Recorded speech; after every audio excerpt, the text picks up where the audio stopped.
if we don't stop it. Their ultimate objective and ideology is Neo-Feudalism. And I'm talking about Nazism and communism here.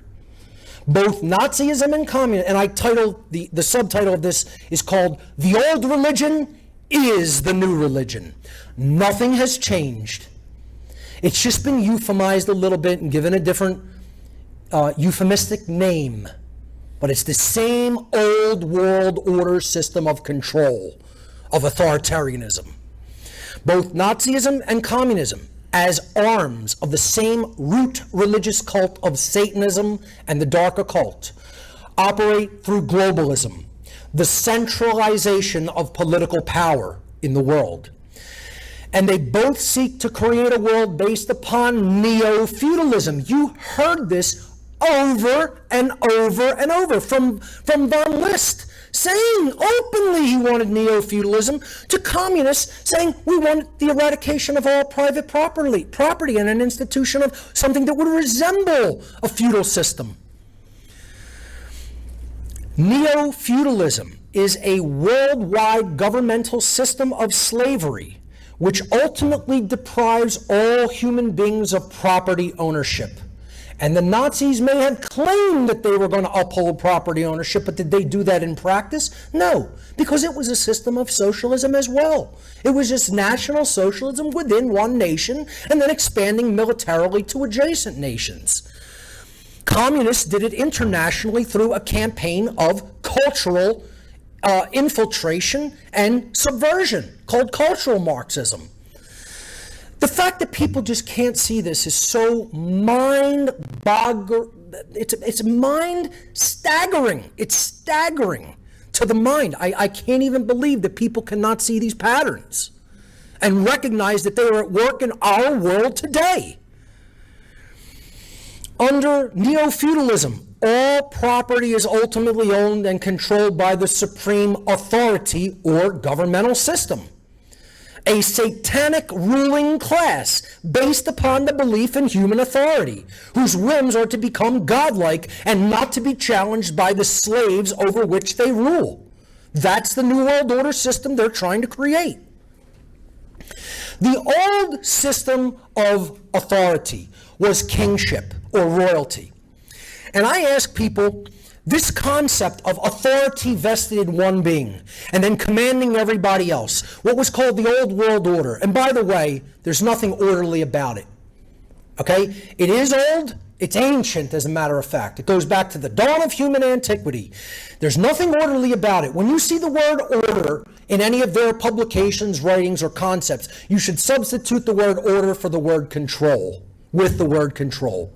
This is the old world control system, the old world slavery. Substitute order with slavery, because that's their version of order. The satanic version of order is human slavery. Okay? So this is old world slavery. And I ask people, was kingship ever moral?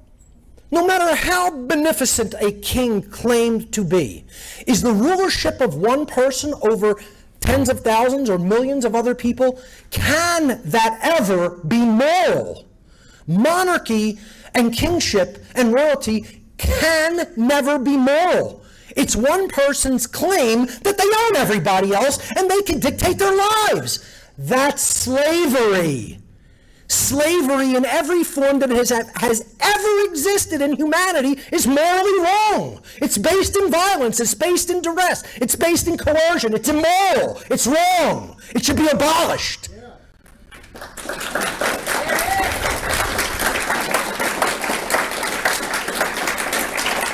Kingship is just a euphemism for slavery.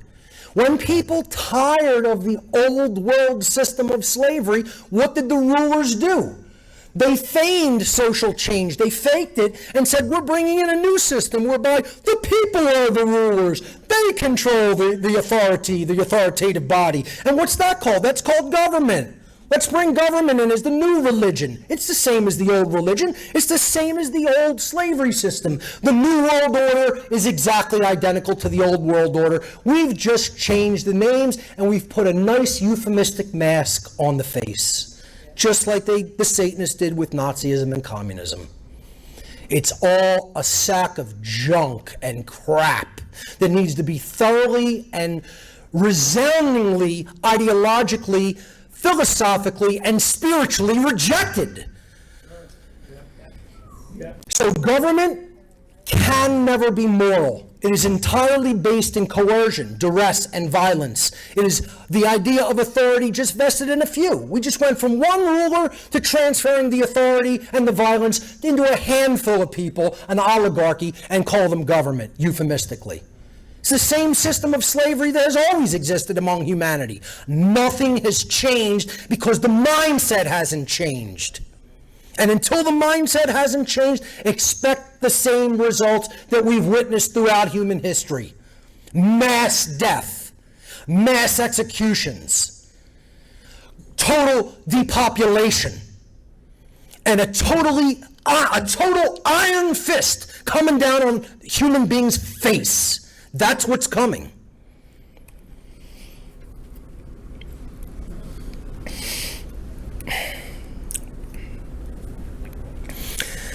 There is perhaps no better modern example of the neo-fascist, neo-communist, and neo-feudalist model for the world of human slavery than the agenda of the World Economic Forum.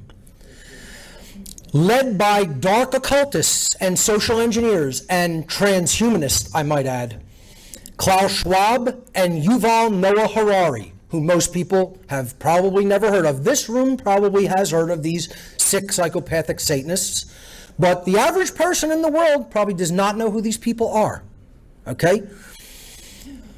Led by dark occultists and social engineers Klaus Schwab and Yuval Noah Harari, the World Economic Forum's motto, this is a world think tank trying to bring in a complete totalitarian regime that they call the Great Reset. Their motto, before being removed from their website due to a preponderance of negative criticism when they put it on their website, was literally the neo-feudal dystopian creed, quote, "You'll own nothing and you'll be happy." You see, folks, I don't wait for things to get taken down. I download them. I don't let them sit on a website and go, that'll be here next week. That's the image from the World Economic Forum's website. You'll own nothing and you'll be happy. You'll be a happy slave who's not allowed to own any property, that doesn't even own themselves or their own mind. You'll love it. You'll love your bondage. You'll love your chains. This is how sick these Satanists are. Since self-ownership and property rights are the inherent foundation of natural law, the moral law of the universe, if the right to own property is removed from human beings, all rights are removed from human beings as well. All rights are property rights. Our right to life is our property. My life is my property. Your life is your property. Freedom is a property right. Free will is property. My things are my property. There's a reason this computer belongs to me. My stuff is on it. I'm taking care of it. I acquired it lawfully without harming others. Okay? There's entire aspects and characteristics of what constitutes property and ownership. And I've gone through them extensively in my podcast and in the natural law seminar, which I'm going to talk about momentarily. But the concept here is these people want no property. That's the basis of both national and international socialism.